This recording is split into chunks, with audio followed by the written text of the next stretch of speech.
We sold your car and cashed out your college fund. Your brother deserves a fresh start. That was the first thing I heard on my 19th birthday. No happy birthday, no candles, no joke about me almost being 20.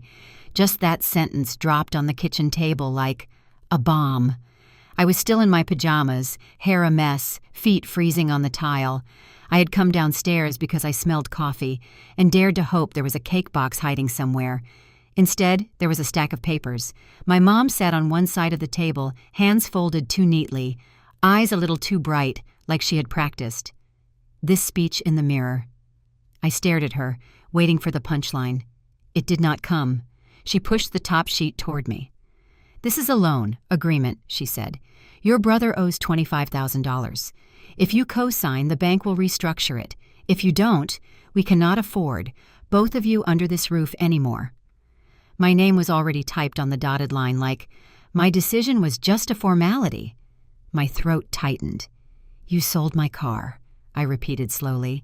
"That old car was not much, but it was mine. I had worked nights and weekends to help pay it off. And my college fund. We had no choice. She said he needs a chance to fix his life. You are smart. You will figure something out. This is what family does. We all sacrifice." Family sacrifice.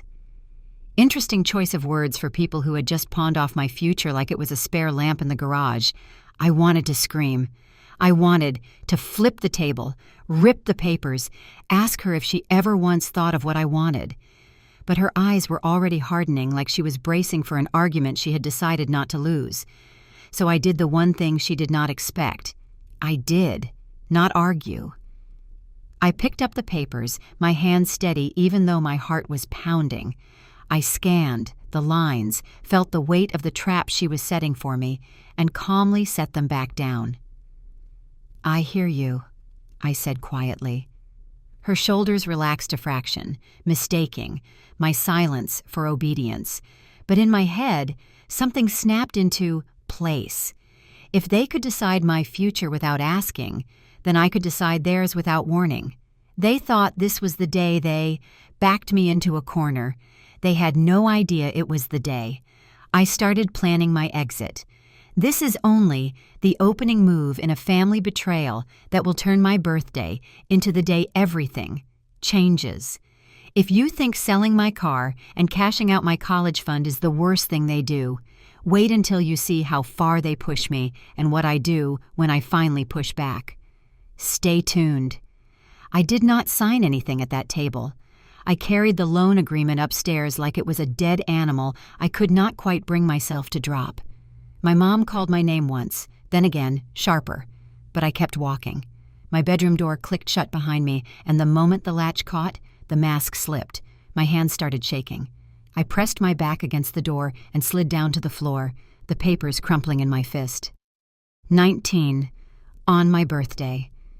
They had already sold my car without telling me. They had already emptied the account I had stared at 100 times, whispering, "That is my way out." And now they wanted me to chain myself to someone else's debt on top of it. I could have cried.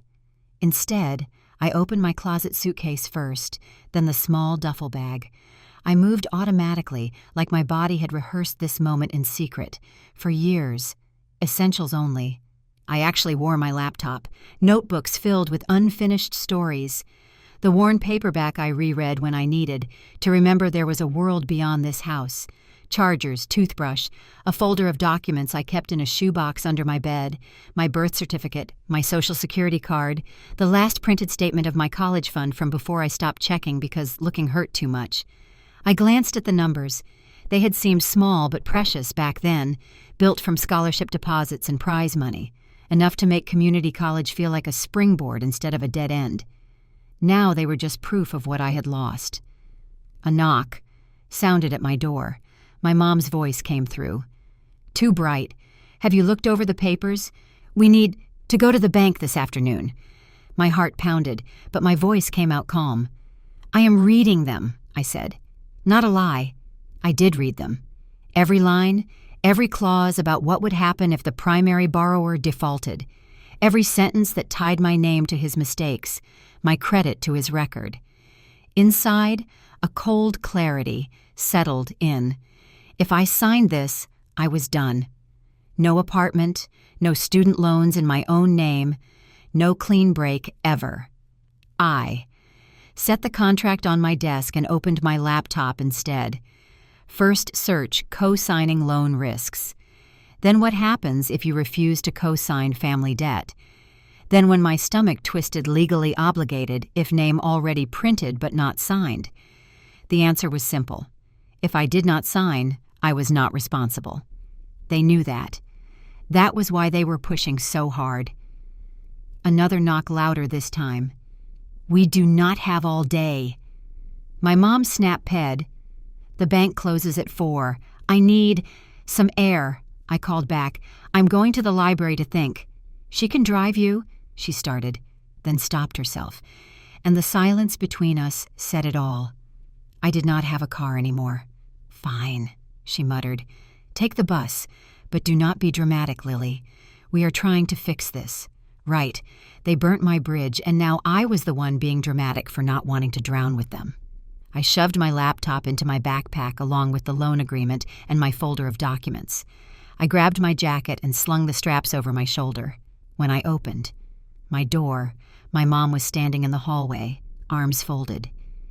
You know, this is not easy for any of us, she said. Your brother is scared out of his mind. He made mistakes, but he is family. We do not abandon family. Good, I said, meeting her eyes for the first time since the kitchen. Then you will understand what it feels like when family abandons you. Her face tightened. Do not start. We did what we had to do. You are strong. You will be fine. I will. I agreed, just maybe not in the way you think. She did not like that answer, but she stepped aside. I walked. Past her, down the stairs, through the front door without looking, back. The air outside was cold and sharp in my lungs. It felt like the first honest breath I had taken in months. The bus ride to the library blurred by in a haze of fluorescent light and strangers' conversations. Every time my phone buzzed, my stomach knotted. By the time I sat down at a corner table, it was already vibrating nonstop. Mom, unknown number.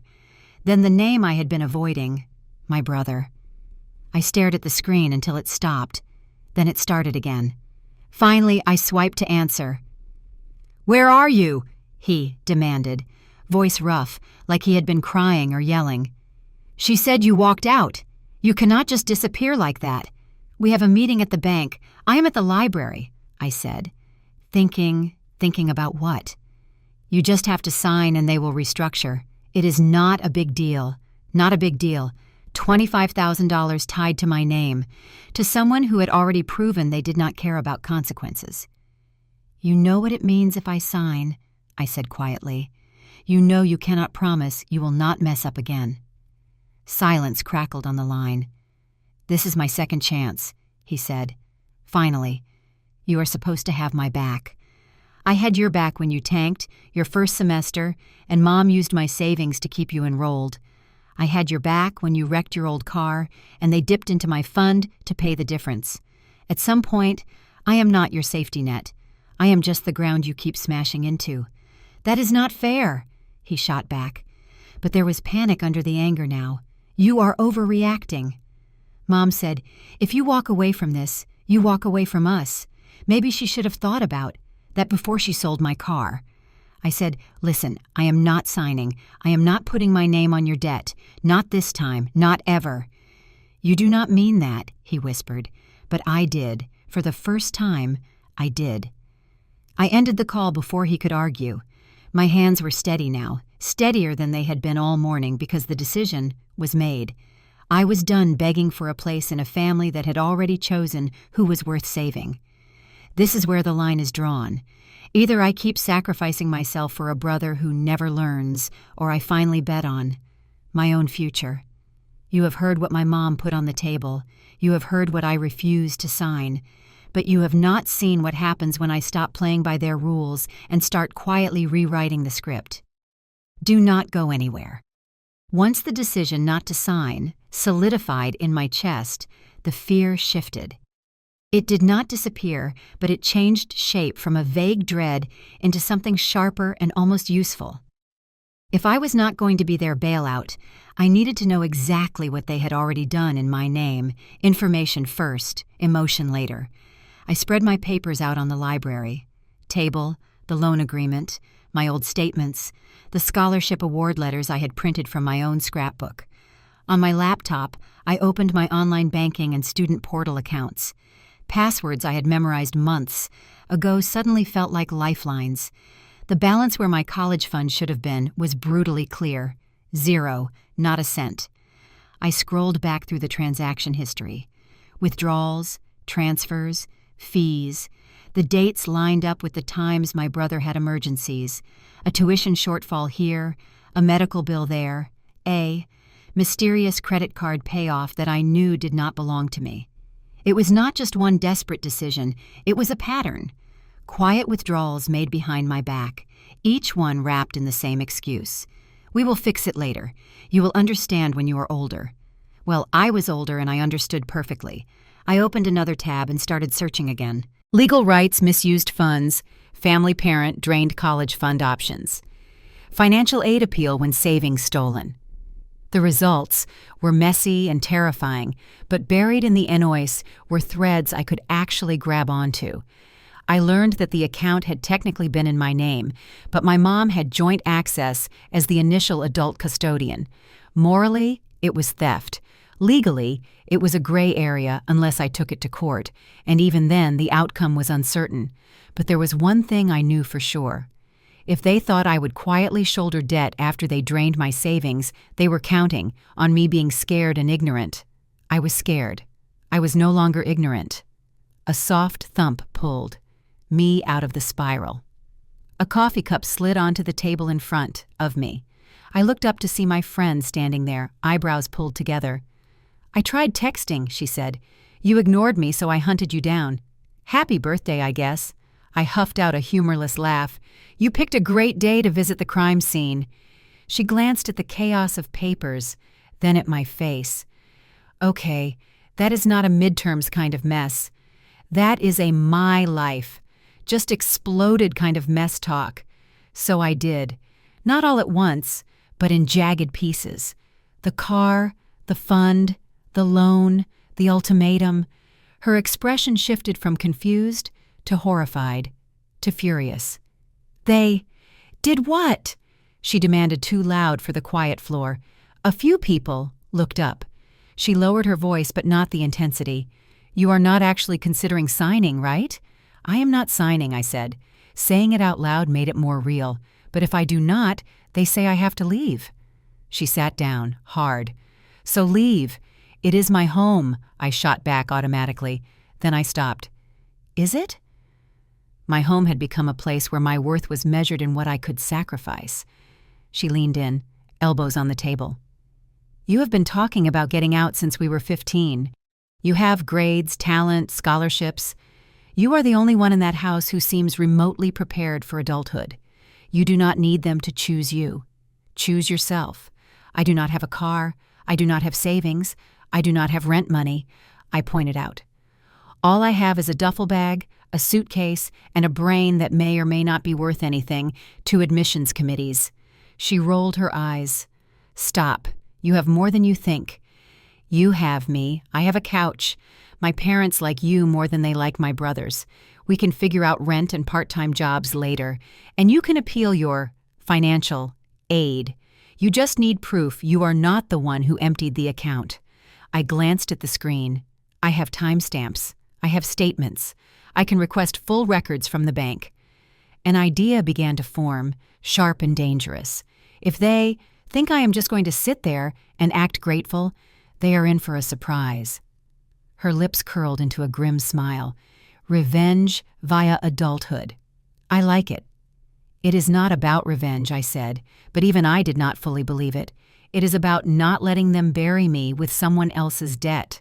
"Call it whatever you want," she said, "but you are allowed to be angry. You are allowed to protect yourself. That does not make you selfish. It makes you sane." My phone buzzed again. Mom, then brother, then Mom again. No messages, just calls. I powered it off. Okay, I said. Step 1, I need every piece of paper that proves what they did. Step 2, I need to talk to the financial aid office and explain before they assume I am lying. Step 3, I swallowed. Step 3 is figuring out where I actually live if I follow through. You can crash at my place tonight, she said without hesitation. If your family blows up your birthday, the least I can do is give you a bed and cheap takeout. The knot in my chest loosened a fraction. You sure? Absolutely. My mom has been waiting for an excuse to adopt you for years. I smiled. A real one this time. Then I guess step 4 is telling my family I am not going to the bank with them and that I am not coming back the way they expect. Do you want backup? She asked. I thought about her standing in my living room watching my mom try to guilt me into signing away my future. I thought about my brother's excuses, my dad's silence. No, this part needed to be mine. I need to do it alone, I said. But if it goes badly, I might show up at your door with more luggage than you bargained for. She lifted her coffee in a mock toast. To worst-case scenarios, becoming better than whatever this is. I clinked my cup against hers. By the time I left the library, my fear had teeth and a spine. It was still there, but it was not in charge anymore. I knew what I would say when I walked back into that house. I knew which lines I would not cross. And for the first time, I knew that if they forced me to choose, I would choose me. You have seen the ultimatum they gave me and the decision I made. What you have not seen yet is what happens when I walk back into that house, not as their silent backup plan, but as someone ready to expose exactly what they have done and refuse to play along. The next part is where the real cracks start to show. Keep watching. Walking back into the house that evening felt like stepping onto a stage where everyone else had rehearsed their line S, and I had decided to improvise. The lights were on. The TV droned in the background. My suitcase and duffel bag were still hidden under my bed upstairs, half-packed. The loan agreement was in my backpack, next to printed copies of the most incriminating statements I could download before the printer at the library cried for mercy. My mom was at the kitchen table again, phone in hand, the way she had been that morning. My brother paced in front of the sink, running his fingers through his hair. The moment they saw me, two very different expressions crossed their faces. Relief on his, tight irritation on hers. You finally decided to come back, she said. We missed the bank appointment because of you. You missed it because you scheduled it without asking me, I replied, shrugging off my jacket. I never agreed to go. You do not have a choice, she snapped. You live here. You eat our food, sleep under our roof. When we ask you to help your brother, you help. It is funny you say when it was my fund you emptied, I said. Her eyes flashed. Do not start. Too late. I unzipped my backpack and spread the papers on the table between us. I already did. My brother edged closer, peering down at the pages. What is all this printouts? I said from my account. The one that was supposed to be for my education. I tapped a line with my finger. Here is the withdrawal from 2 years ago when my car needed repairs. You told me you were covering it because you wanted me to be safe. Instead, you took it from the only savings I had. Another line. Here is the payment to cover your failed classes, the ones you promised to retake and pass. You did not. Another. Here is the payoff on a credit card I never opened. Funny how it lines up with the week you suddenly could not remember where all your money went. My mom's face drained of color, then flushed an angry red. You have no right to dig through our finances, she hissed. Our, I repeated. You mean mine? That account was in my name. You had access because I trusted you. You did not just use it once in an emergency. You drained it slowly over, years, and you never told me the truth. My brother swallowed hard. Mom, is that what you did? She turned on him instantly. Do not you dare look at me like that. Everything I did was to keep this family afloat, to keep you in school, to keep this house, to keep food on the table, and to keep me in the dark, I added. The living room door opened, and my dad stepped in, drawn by the sharp edges of our voices. He looked tired like always, briefcase still in hand. "What is going on?" he asked. I slid one of the statements toward him. "Did you know about this?" He scanned it, his forehead furrowing deeper with each line. When he looked up, his expression was a mixture of confusion and guilt. "I knew we were using some of the savings," he admitted slowly. "I thought it was temporary. I did not realize how much had gone." "You did not ask," I said. "You just signed whatever she put in front of you." My mom's chair scraped back as she stood. "Do not blame him. He works, himself to the bone, for us. I am the one who handles the day-to-day. I made hard choices. That is what parents do." "No," I said, "parents protect their kids. They do not gamble one child's future to bail out another's mistakes and then act like it is noble." The room went quiet. My brother sank into a chair, staring at the statements as if they were written in a language he had never seen before. "So what now?" my dad asked, voice low. "You want us to apologize? We are sorry.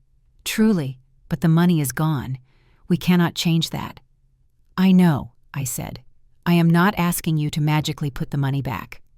My mom exhaled, relieved for a second until I continued. "I am telling you I will not fix it by chaining myself to a $25,000 loan." Her mouth fell open. "You think you can just refuse? You think you can walk away from your family because you are angry?" "I think I can refuse to sign a legal document that makes me responsible for debt that is not mine," I answered. "And if the price of that is you telling me to leave, then yes, I can walk away." My brother's voice cracked. "You cannot mean that. You would really just go." I looked at him, really looked at the boy who had been my partner in crime when we were kids, who used to sneak me extra cookies when our mom was in a mood, at the young man who had slowly turned into a walking crisis, always needing one more bailout, one more excuse. I mean that I will not spend my 20s cleaning up messes you will not stop making. I said, "I love you, but I am done being your insurance policy." He dropped his gaze, shame flickering across his features. My mom stepped closer, lowering, her voice into the tone she used when she wanted to sound reasonable. "Lily, listen. You are emotional right now. You are hurt. I understand. But this is not how the real world works. Out there, nobody is going to help you. At least here, you have us. If you sign, we can get through this together. Together." I repeated, "Like when you sold my car without asking, or when you emptied my account, or when you made a birthday breakfast into a debt negotiation." Her jaw clenched. "It was never going to be enough for college anyway. You would have needed loans. This just moves that timeline up." "No," I said. "This moves the timeline up on me realizing exactly where I stand in this family." My dad set the papers down, rubbing his temples. "What do you want, Lily?" "I want my name off anything that is not mine." I said, "I want you to stop using me as a solution to problems I did not create. I want the chance to build a future that is not tied to a credit score you helped destroy before I even started." "And if we cannot give you that," my mom asked, her voice icy now. "Then I will leave," I said simply. "I have a friend whose family will let me stay while I figure things out. I will talk to the financial aid office. I will find a job. I will do what you always told me to do. Be strong. You would take our business outside this house?" she asked, scandalized. "You would tell strangers our private problems. You would humiliate." "Us like that?" I almost laughed. "You sold my future to protect your image. You are worried about humiliation now?" Her hand trembled on the back of the chair. For a second I thought she might slap me. Instead, she pointed toward the hallway. "If you walk out that door," she said, "do not expect to walk back in." All eyes were on me, waiting, expecting. Me to back down like I always did, to apologize, to agree to something that made me sick just to keep the peace. I picked up the loan agreement, folded it neatly, and slid it back across the table. "Then maybe you should get used to looking at that without my signature." I said, "This is the moment the balance shifts. They are no longer quietly using me, and I am no longer quietly letting them. You have seen the evidence on the table and the ultimatum at the door. But what happens when I actually pack my bags and call their bluff will change more than a few bank statements. The real fallout is just beginning." Stay close. The house did not explode that night. In some ways, that was worse. Instead of a screaming match or dramatic exits, we drifted into a cold, brittle silence. My mom retreated to her bedroom, slamming the door only once. My dad disappeared into his office.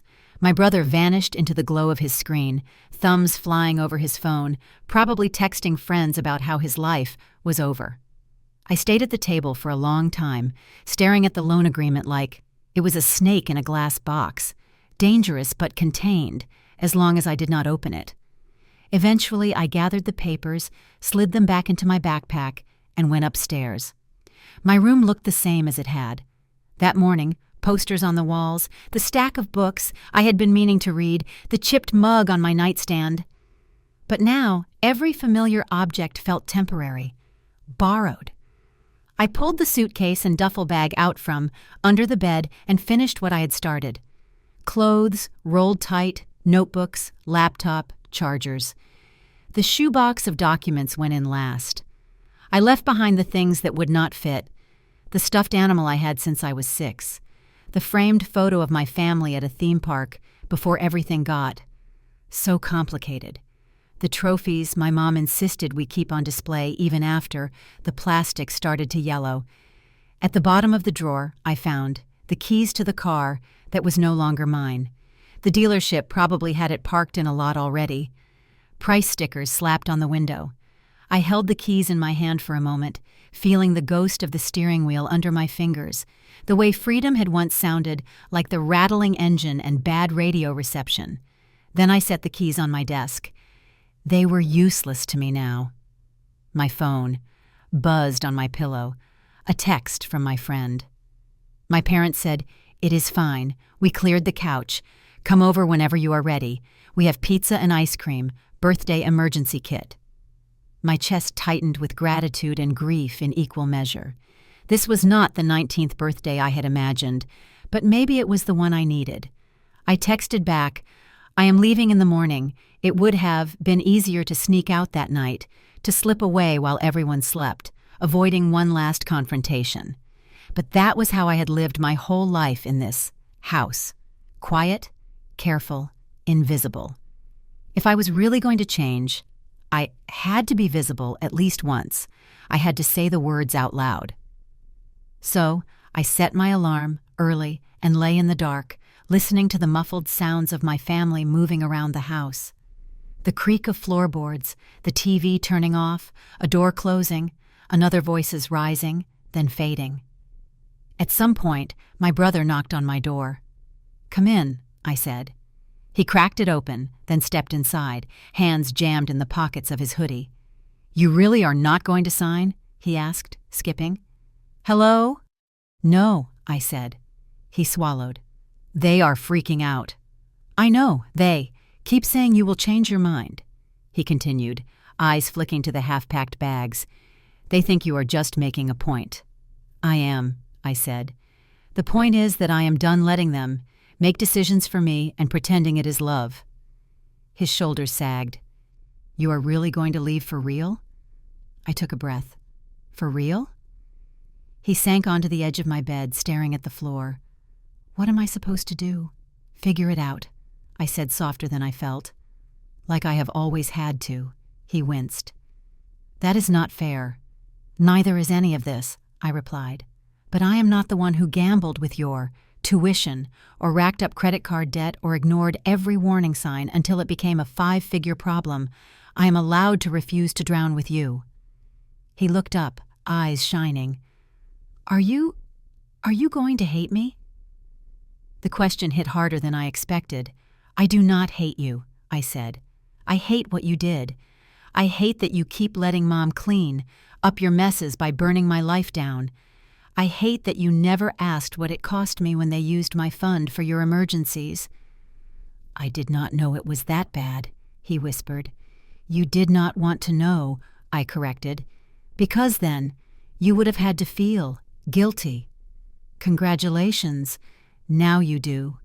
He flinched like I had hit him, but he did not argue. "Do you really think you can do this on your own?" he asked. There was genuine fear in his voice now, but for once, it was not about his problems. It was about mine. Yes, I said. Or at least I'm willing to try. I would rather struggle on my own terms than stay here and pretend this is normal. He nodded slowly, then stood up. He paused at the door, hand on the knob. If you go, he said, everything is going to fall apart. I know, I said. Maybe it needs to. When he left, I locked the door and sat on the edge of my bed, heart hammering. Part of me wanted to run after him, to take it all back, to pretend I could live with this if it meant keeping things familiar. But familiar was killing me. Morning came too fast. The alarm shrieked at 6. I dressed in jeans and a hoodie, the same clothes I wore when I had to present in class, and wanted to look like I had it together. I zipped my suitcase, hoisted my duffel over my shoulder, and took one. Last look around the room. Then I opened the door. The hallway was quiet. My parents were already awake. I could hear low voices in the kitchen. My brother's door was shut.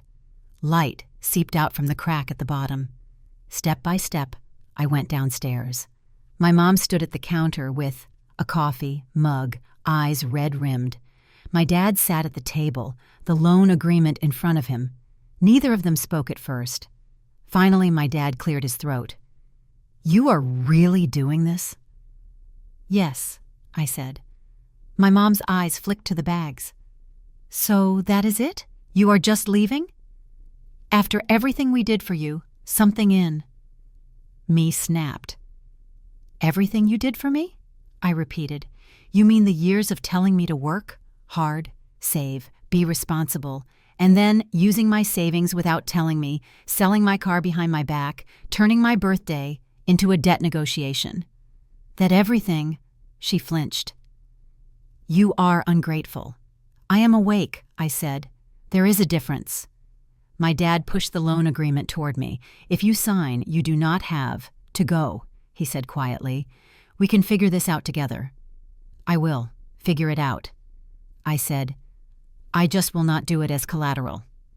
He looked down, shoulders sagging.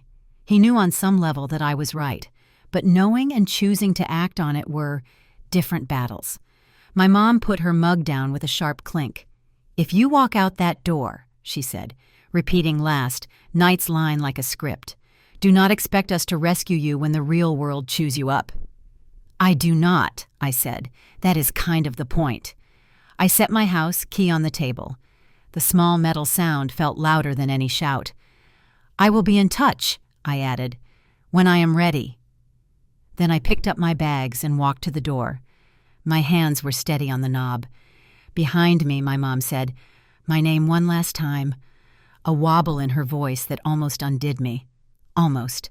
I opened the door and stepped out into the morning air. It was colder than I expected, but it tasted clean. My phone buzzed as I walked down the driveway. A notification from my bank, another from my email, a missed call from an unknown number. I did not know yet that by the time I reached my friend's house, there would be voicemails waiting, that the bank would call again, that my brother would send a flood of messages that started with anger and ended with pure panic.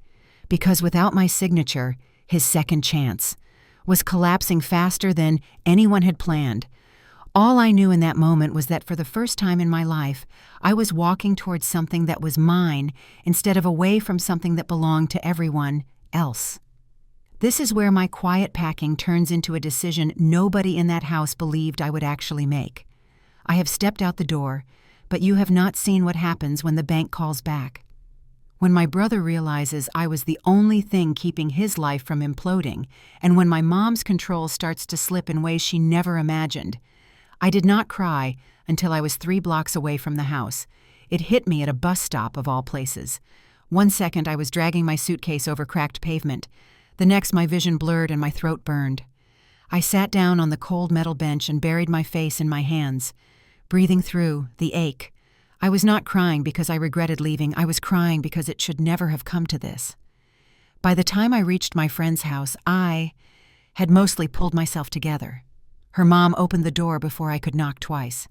Hey, there she is, she said, pulling me into a hug that smelled like laundry detergent and coffee.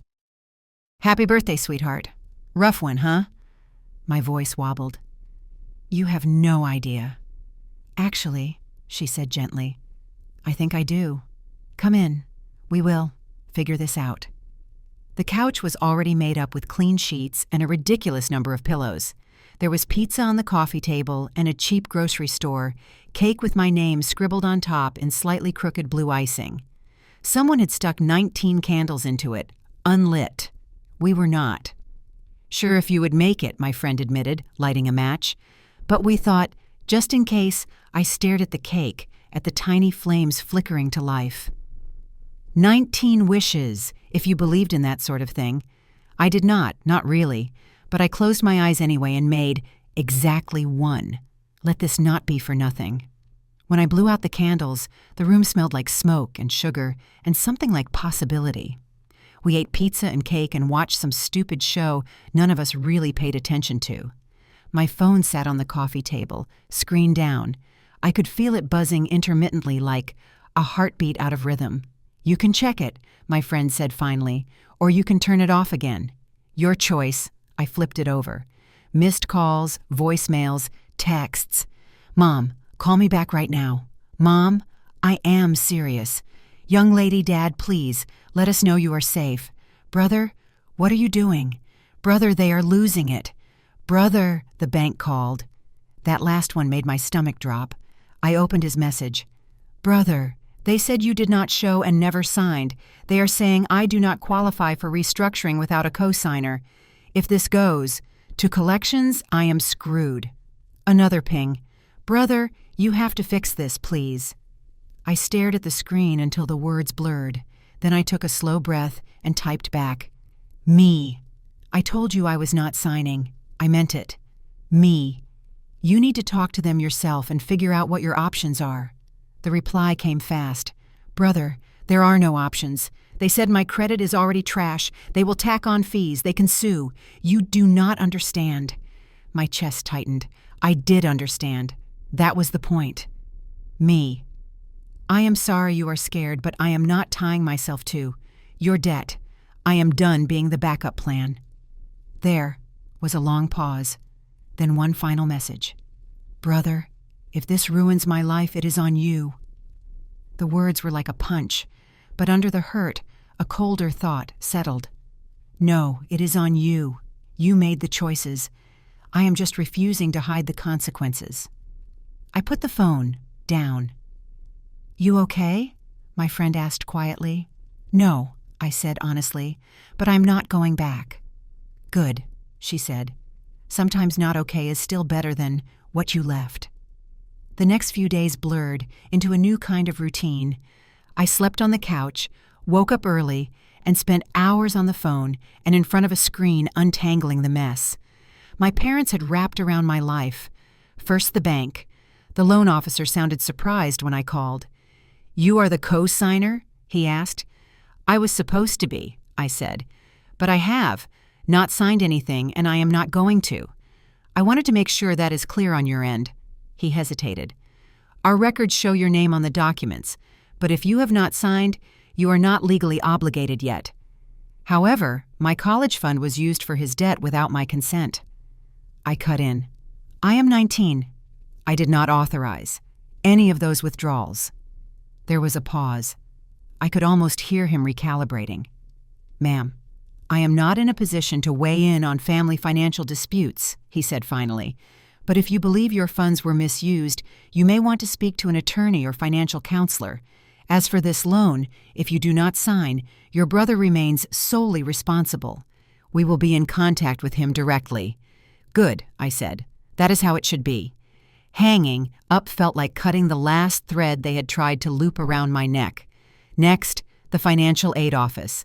I made an appointment and took a bus across town to campus, clutching a folder packed with statements and printouts.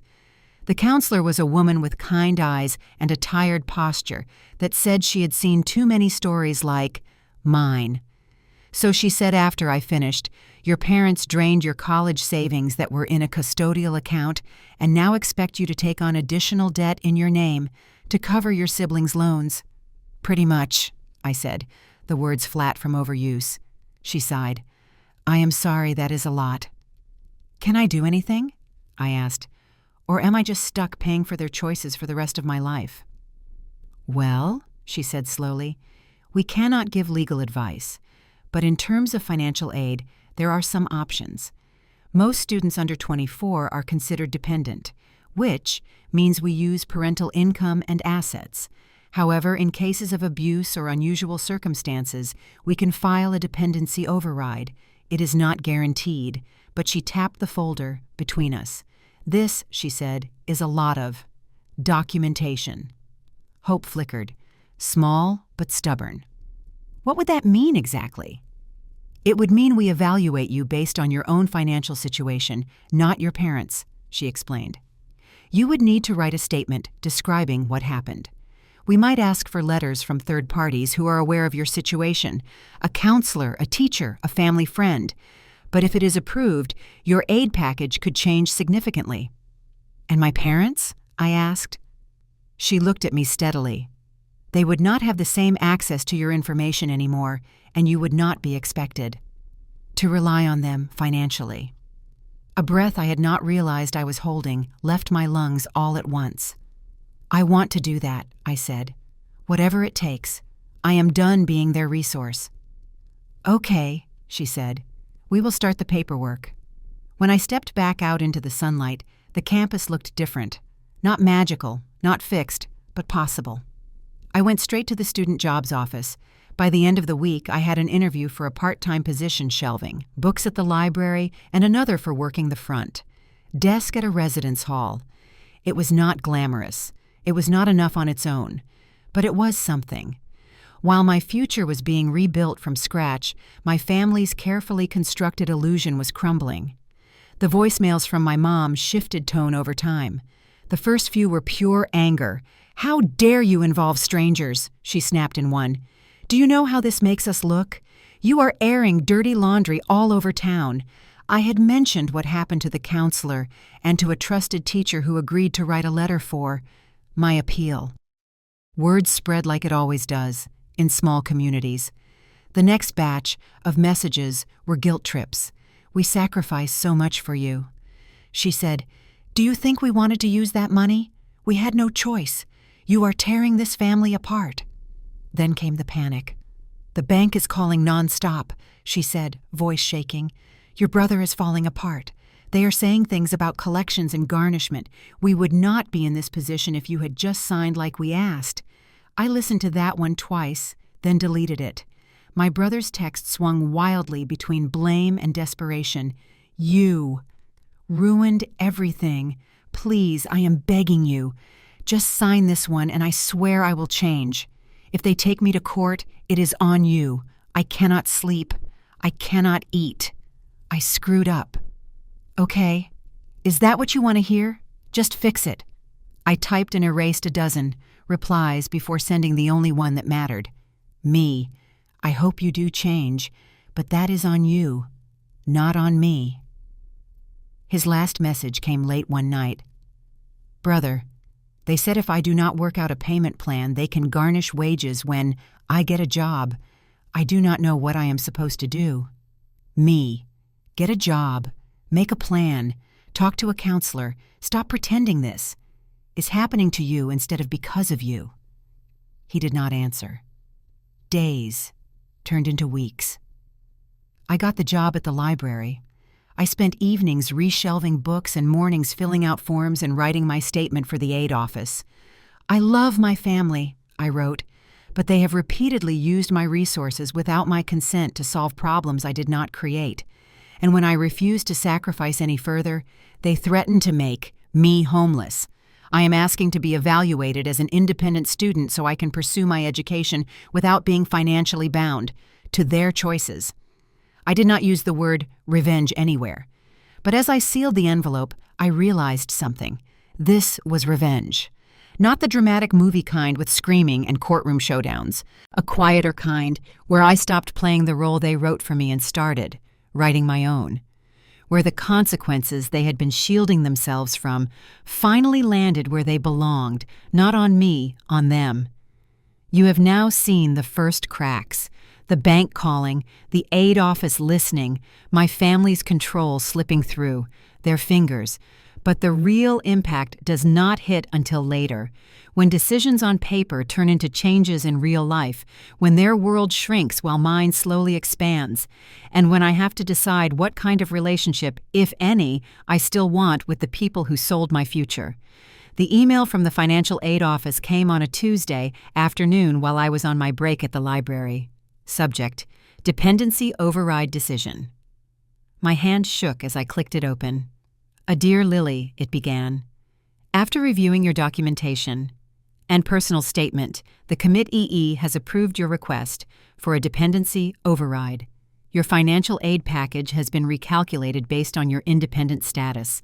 Please log into your student portal to view the updated award." I read the words 3 times before they sank in. Approved, independent. I fumbled, my login, heart racing, then finally got in. The numbers were different now: more grants, more subsidized aid, less reliance on parental contribution. There were still loans, still costs, still practical problems. But for the first time, my ability to stay in school did not hinge on whether my mother picked up the phone or my brother stayed out of trouble. I did not realize I was crying until my friend appeared behind the circulation desk with a wad of napkins. "Good news?" she asked. "The best," I said, wiping my face. "They believed me. I get to stay." She hugged me so hard I almost dropped my phone. That night, we celebrated with cheap takeout and a movie we barely watched. I slept better than I had in months. Meanwhile, my family situation continued to deteriorate. From what little I heard, through my dad's sporadic, careful texts and the occasional reluctant update from neighbors, the bank had refused to restructure without a co-signer. My brother had tried to negotiate, but could not offer anything that convinced them he would not default again. Late fees piled up. Collection letters started arriving. The house phone, which almost never rang when I lived there, became a constant background noise. "They keep calling during dinner," my dad wrote in one message. "Your mom is not handling it well." I did not gloat. I did not have to. The natural consequences they had been. Trying to avoid were doing exactly what they were designed to do. Force, accountability. For the first time, my brother could not hide behind the phrase, "We will figure it out." There was no we. There was him and the choices he had made. One evening, a few months after I left, my phone lit up with an unfamiliar number. I almost let it go to voicemail, but something in my gut told me to answer. "Hello?" There was a pause, then a voice I knew too well. "Hi," my brother said quietly. "It is me." I leaned back against the wall, bracing myself. "What do you need?" For once, he did not sound angry or demanding or defensive, just tired. "I got a job," he said. That was not what I expected. "Oh, at the warehouse out by the highway," he added. "It is not great, but it is work. They said if I stick with it, I can move up. The pay is not enough to cover everything, but it is a start." "That is good," I said. "I am glad you are working." "I met with a financial counselor," he continued. "They helped me set up a payment plan with the collectors. It is going to take years. My credit is shot. I will not be able to get an apartment on my own for a long time, or a car, or anything." "I am sorry," I said, and I meant it. "But I am glad you are facing it." He let out a humorless laugh. "You were right about everything. I kept thinking someone would bail me out again, that they would find a way. Mom still thinks it is unfair. She keeps saying, 'If you loved us, you would have signed.'" My stomach twisted. "And you?" Another pause. "I think if you had signed," he said slowly, "I would have kept doing exactly what I have always done. And you would have been dragged down with me, silence stretched between us, thick with all the words we had never said." I am sorry," he added, voice cracking. "Not just about the loan, about all of it. I knew they were using your fund. Maybe I did not know the exact numbers, but I knew I let them, because it was easier, because every time they picked me, I told myself you would be fine. You always are, right? You are the strong one. You can handle it." He swallowed audibly. "It took you leaving for me to realize you were not fine," he said. "You were just quiet." Tears pricked my eyes. "I am not asking you to forgive me," he said quickly, or to come back. I needed you to know I get it now and that I am trying to fix myself even if it is late." I rested my head against the wall, closing my eyes. "I appreciate you telling me," I said. "Really? But you are right. It is going to take time, a lot of it, and the fix has to come from you." "I know." He said, "I just wanted you to know I am not blaming you anymore." That alone felt like a small miracle. After we hung up, I sat there for a long time thinking about how strange justice can look in real life. No dramatic arrests, no courtroom speeches, no grand confessions, just a guy in steel-toed boots loading pallets for minimum wage, slowly paying back the money he had blown through, like it meant nothing. My mom was harder. She called less often as the months passed. But when she did, her words were edged with a brittle mix of pride and desperation. "You made your point," she said in one voicemail. "You have your independence, your aid, your job. Are you happy now?" Not in the fairy tale sense. Life was still hard. Money was still tight. I still worked late nights at the library and lived on instant noodles more often than I liked. But I woke up every morning knowing that whatever I had or did not have belonged to me. There was a quiet kind of happiness in that. The first time I saw my parents face to face again, almost a year had passed. We met at a coffee shop near campus, neutral ground. They looked older. My dad's hair was grayer. My mom's shoulders were hunched in a way I had never noticed before. There were deep lines around her mouth that had not been there the day she told. Me, they had sold my car. For a moment, I almost did not recognize them as the same people. "Hi," my dad said, standing awkwardly. "You look good." I did not feel good, exhausted from exams and work, but I appreciated the effort. "Thanks." We ordered drinks and sat down. The silence was heavy. "How is school?" my dad asked. "Busy," I said, "but good. I am on track to finish my degree." The aid office has been surprisingly helpful. I let the sentence hang there, a reminder without accusation. My mom stared into her coffee.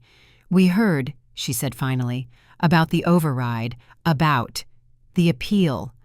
People. Talk." I told the truth, I said. "If that makes you uncomfortable, maybe you should ask why." Her jaw tightened, then relaxed. "There are things I would do differently," she admitted. The words seemed to cost her something. We felt cornered. Your brother was drowning. We panicked. We told ourselves you would understand, that you would forgive us, that you were resilient enough to take the hit. I was resilient enough to walk away. I said, "There is a difference." She flinched. "I lost a lot." I continued, "My savings, my car, my trust. But I gained something too. Boundaries, a future that is mine, and I am not giving that up. We are not asking you to," my dad said quickly. We miss you. We would like to be part of your life again if you will let us." I studied their faces. The old instinct to soften, to reassure, to take care of their feelings first flickered to life and then faded. "I am willing to have a relationship," I said slowly, "but it will be on my terms. You do not get a say in my finances, my education, or where I live. There will be no more. We did it for your own good speeches, when what you really mean is we did it because it was easier for us. If you cannot handle that, then this is as far as we go." My mom opened her mouth, then closed it again. For once, she did not argue. "That is fair," my dad said quietly. "I am not doing this to punish you," I added. "I am doing it to protect myself. That might look like revenge from where you are sitting, but from where I am, it is survival." My mom's eyes shimmered. "We were supposed to protect you," she said, "and we failed." There it was. Not an excuse, not a deflection, an admission. It did not erase what they had done. It did not magically refill the account or give me back the years of feeling like a backup plan. But it was something I never thought I would hear. We talked for a while longer about classes, my job, my brother's work, the house they were thinking of selling because the mortgage and the collectors were too much. There were no hugs when we left, just a tentative nod, like we were all still learning how to exist in this new shape. On the way back to campus, I thought about the girl I had been on my 19th birthday, standing barefoot in the kitchen while my mother slid a loan, agreement across the table, and told me selling my car and draining my college fund was what family does. If I could speak to her now, I would tell her this. You are not selfish for refusing to set yourself on fire to keep other people warm. You are not cruel for letting consequences land where they belong. You are not ungrateful for walking away from people who only love you when you are useful. Sometimes the most powerful revenge is not destruction. Sometimes it is refusing to be destroyed. I did not scream. I did not break anything. I did not sign away my future to save people who would not save me. I packed my bags. I walked out. And by the time the dust settled, the girl they thought would always say yes had become someone they had to ask permission from. If you have ever been told to sacrifice your dreams for someone else's mess in the name of family, ask yourself who would actually fall apart if you stopped saying yes, them or you? And what would happen if just once you decided to bet on yourself instead?